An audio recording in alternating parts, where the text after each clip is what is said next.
Hello everyone! Today I will be taking you through two of my beading projects. This is my bead collection. In this crate, I have basic seed beads and some beads left over from childhood. In the other one, I have a bunch of fun colorful ones. I might do a bead collection video in the future. Let's begin! The first project is a tiny ring collection for my niece. I've already picked out the beads that I want to use. The first two are pretty straightforward, but the third one will be a cherry ring, so I'll be showing you that later. I use the stretchy nylon for these rings, as I do for most of my beading projects because it's easier. This ring is pretty straightforward because all you have to do is string the beads.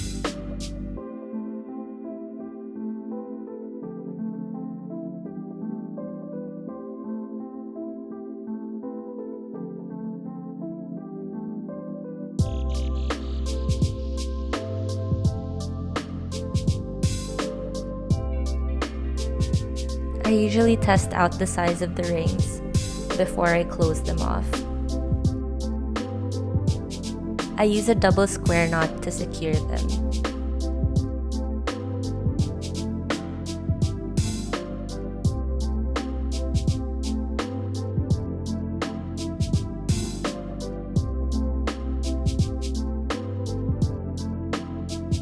I usually pull them all ways to make sure that the knot is really secure.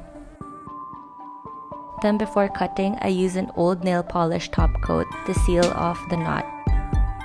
Nylon is slippery, so this step is crucial. I'm isolating the knot from the beads to make sure that the nail polish doesn't go everywhere.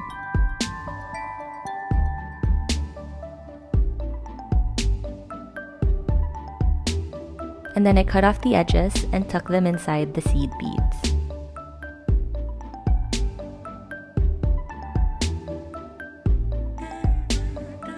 I usually pull them around some more to make sure that the knot dries stuck to the inside of a seed bead. Ta-da!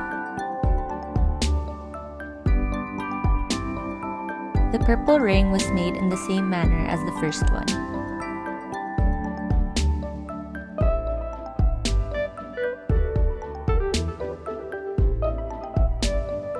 I used larger seed beads for the first two rings.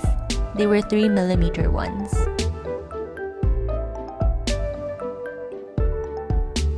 The focal point of this ring was this cute flower bead.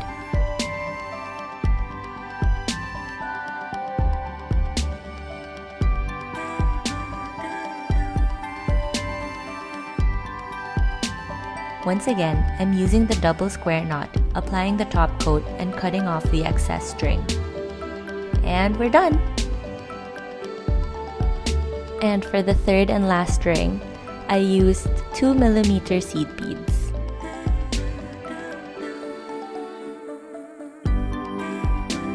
After stringing together half of the translucent seed beads, I'm stringing together 2 of the green seed beads, and then I'm stringing together 2 larger red round beads.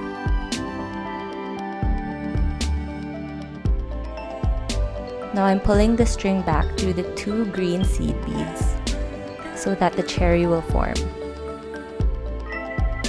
And this is what it's supposed to look like.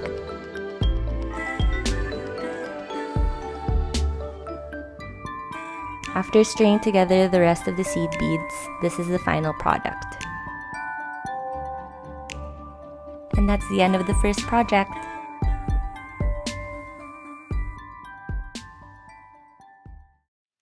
The second project is a bracelet for my friend. I've picked out a lot of random beads for this one.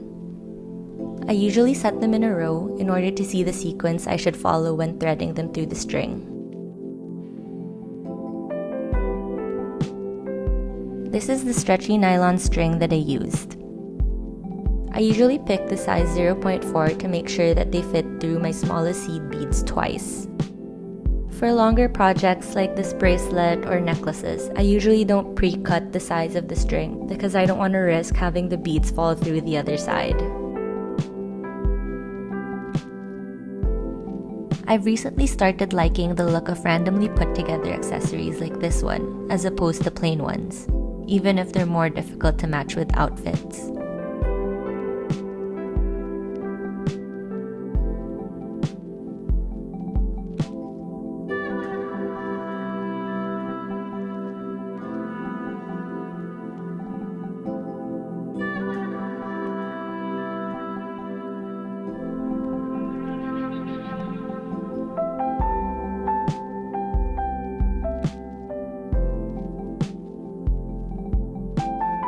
For this bracelet, I've added some precious stones and some pearls.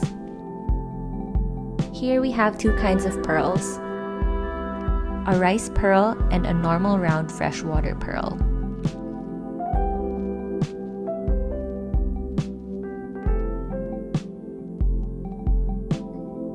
This is why it's always important to make sure that the bracelet fits before you close it.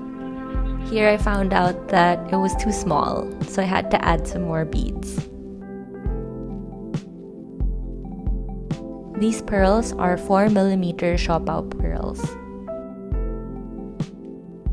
Always make sure to check how big or how small the bead opening is. In the past, I've always made the mistake of putting the tiny seed beads beside these letter beads that have really large openings. And then when I close it off, I realize that I've lost the tiny seed beads inside the letter beads. So here you can see that all of the beads beside the letter beads are quite large. And this is the final product. Thanks for watching, and I hope you could bead with me again in the future.